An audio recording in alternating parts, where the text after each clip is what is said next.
ईद की तैयारियां शुरू होते ही कपड़ों और जूतों की खरीदारी के मरहले से फारिग खवातीन की ईद शॉपिंग का अगला मरहला चूड़ियों की खरीदारी का है। ईद के कपड़ों से मिलती जुलती चूड़ियां नाजुक कलाइयों पर सजाना खवातीन की कमजोरी है।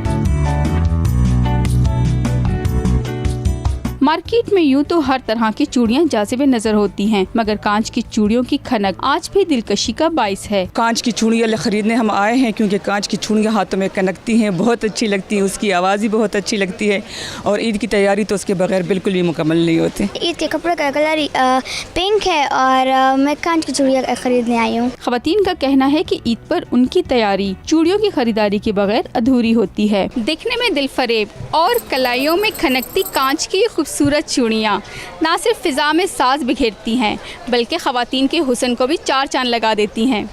कैमरामैन किफ़ायत शाह के साथ फौजिया ज़ेब, 92 न्यूज़, पेशावर।